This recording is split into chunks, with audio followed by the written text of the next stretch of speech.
Hi Cynthia, this is the shop. I'll show you everything along the way.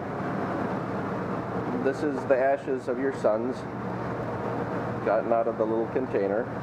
This is the color mix with the rainbow colors that I'm going to use in it. So for these solid pieces, I start with a solid rod called a punty. I have a little glass on that, but that's okay. I go into the furnace for the clear glass. That's a big pot of clear glass in there at 2047 degrees.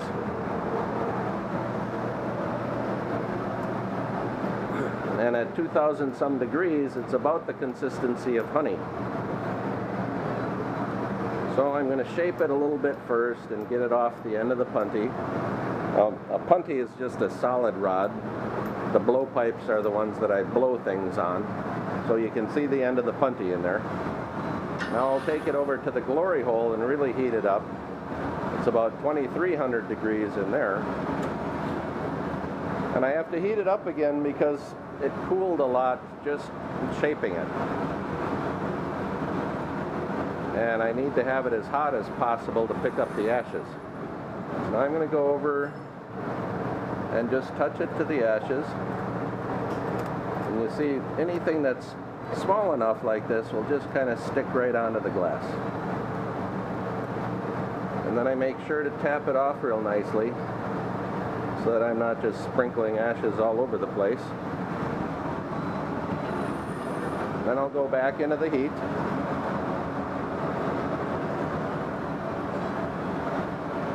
And heat it up again so I can get a second application of ashes just to fill in any spots that the first application didn't stick to.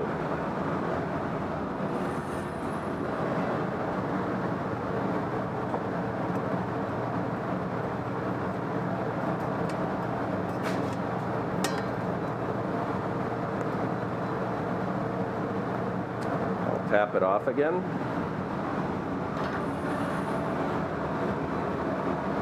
And heat it up again just to make sure everything's at the same temperature. So now I have to let it cool down to about 1200 degrees or so that it's stiff enough to support the weight of the next layer of glass. So that's the bench that I work at. These are a bunch of my blocks that I use to shape the glass. This is the special block that I use for the memorial orbs. This is a table called the marver, or marvering table. This part is steel, the other part is marble. So this should be down to about 1200 degrees now. Now I really carefully go in there so I don't knock any of the ash off, and then carefully dip it into the glass.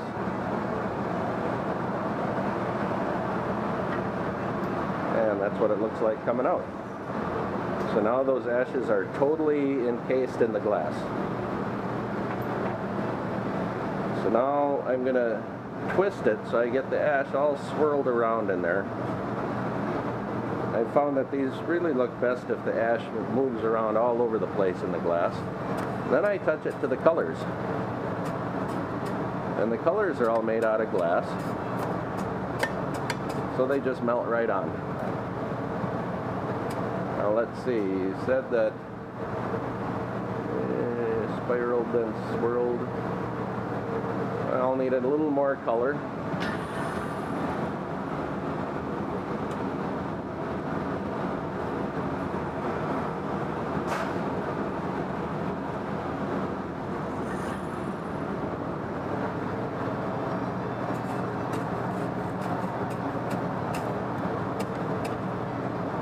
So that's probably plenty of color.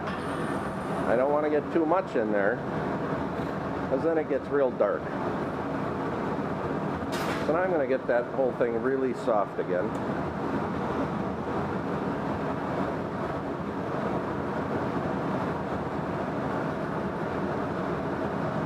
I never get it back up to that 2300 degrees, or I never get it up to the 2300 degrees it is inside of the glory hole. it would be dripping all over the place if I did that. But the temperature is that high just so I don't have to wait here real long for it to heat back up. So you can tell the difference in the color now. So I'm going to take it over and just give it a little bit of a twist. That's what it does to those colors.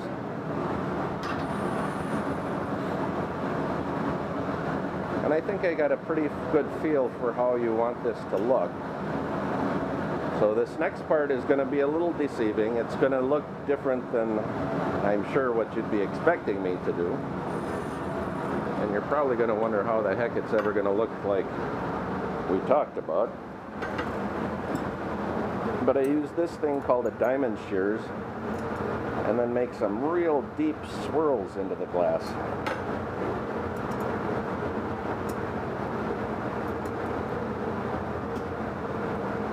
Now, none of the ash is being exposed during any of this, since it's encased already, but I'm bringing a lot of the ash closer to the surface by doing this.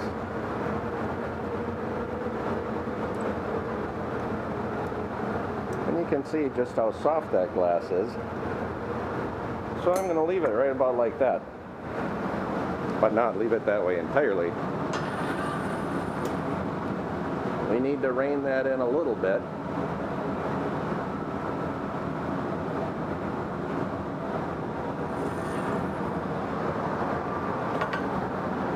And this is where I'm going to use one of my regular blocks. The regular blocks are made out of wood, which is why they're soaking in water, so they don't just burn up. But they're made out of wood because they slide real easily over glass. This is a metal one that I use for the orbs. That does not slide easily over glass, so you can probably see the texture in there. That's from powdered cork that I put in there. So I'm going to have to fit everything inside of that block. So I'm going to let this cool now again to about 1200 degrees. That's my wife Vicki.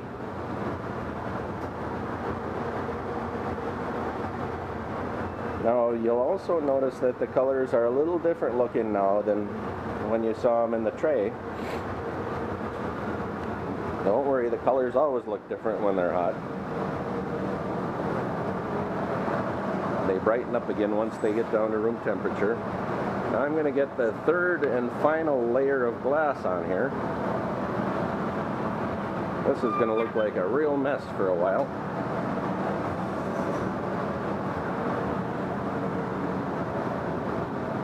See the glass sliding on there?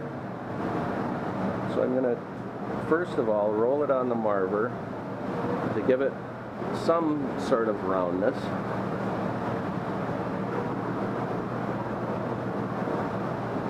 And to cool it.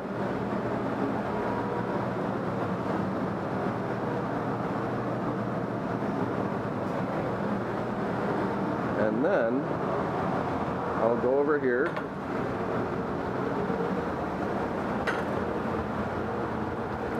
and I'll use one of the wooden blocks to just roughly shape it. Now I see how close I am to the size of my official block. So it looks like I'm real close, but I'll need to work the glass off the punty a little bit. You see how the punty is sticking into the glass pretty far. We'll never be able to break it off of there if it's like that. And to do that, I'm just going to soften it back up a little. Then roll it on the marver. And as I'm rolling it, I'll just move it off the punty a little.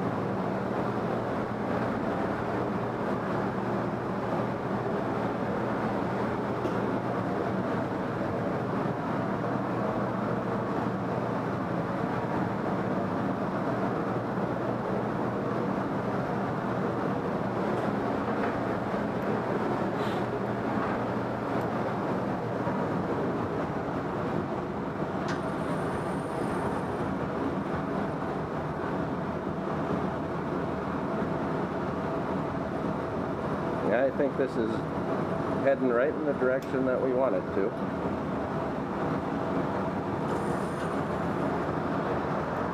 And because I left it so rough when I got that last layer of glass, it's going to have some air bubbles in it. Now don't worry, the air bubbles don't weaken the glass whatsoever. They end up being really cool looking when you have a light underneath it, because they reflect the light differently than the surrounding glass. So here I'm gradually moving it into a rounder shape. You see we're getting there. Now you'll also notice that the glass, all the colors and everything are really orange. They're really orange only because of all the heat in there. Probably between 15 and 1800 degrees while I'm doing this part. As it gets closer to 1200 degrees, and especially 1000 degrees, all that orange disappears.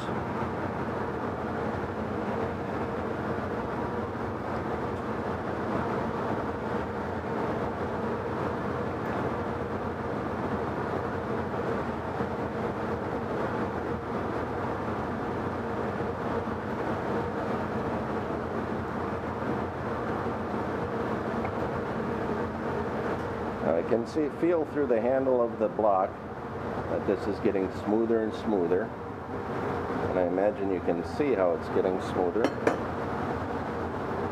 Well, I have a little dimple on the end that I need to address.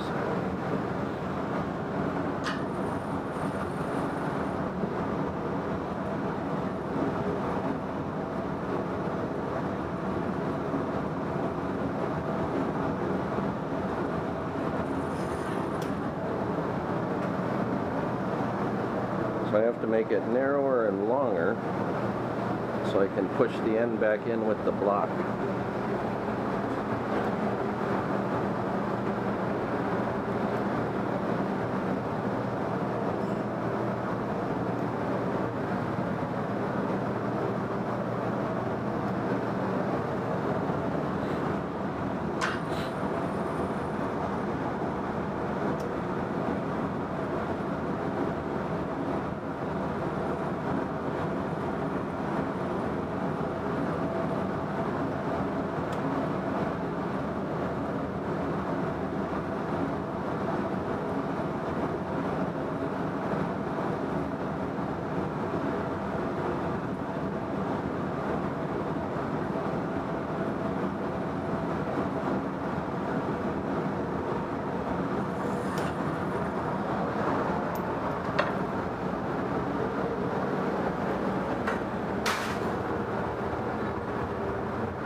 You'll notice I need to keep moving the block back and forth so I don't sort of cut any grooves into the glass with the edge of the block. Sometimes the glass fits the block just perfectly, but with this one the glass is a little larger than the block, which is why I need to do that. So you'll have a slightly more than 4-inch diameter orb. Over there is where the pipes are heating up. The pipes and punties have to be red hot before I can use them, or the glass just slides right off.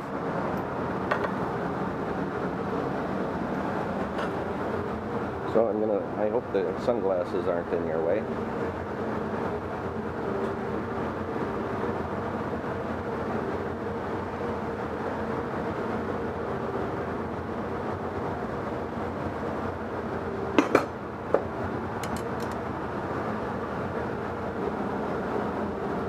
This is a tool called the jacks, and that's defining the line where I'm going to be breaking the glass off of the punty. And if you can see that, I have it matched up real nicely with exactly where the punty ends.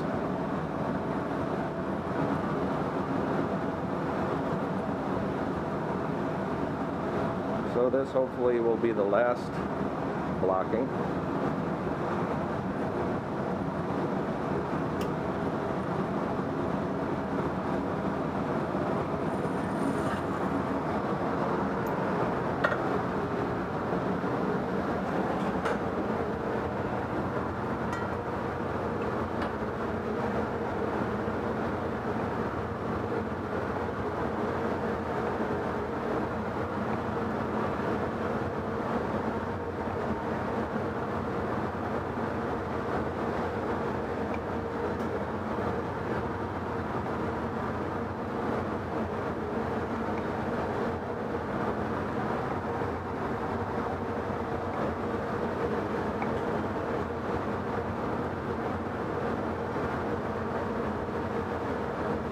Now it's because I'm using the powdered cork in there that I don't have any scratches in the surface of the glass.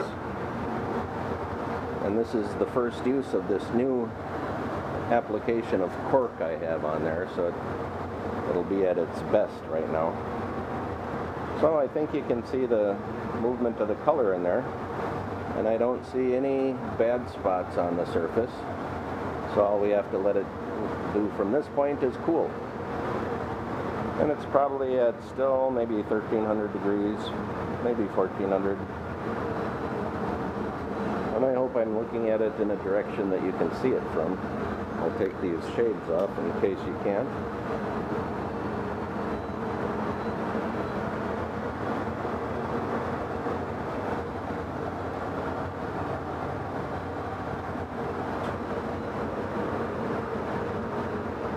So yeah, I'm happy with how that turned out. There's a lot of empty glass in the middle there that the light will be able to come through. I'm suspecting that the LED light is going to be more effective with this than the light that you had chosen, but of course I'll try them both. Okay, if you can see the temperature, this is an infrared thermometer. It's at 1064 degrees, and I need to let it get pretty close to 1000 degrees.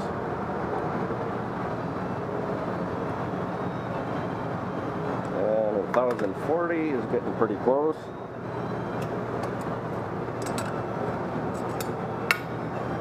See, it breaks right off. Now if it keeps cooling, it's going to crack. So I need to get it into the annealer.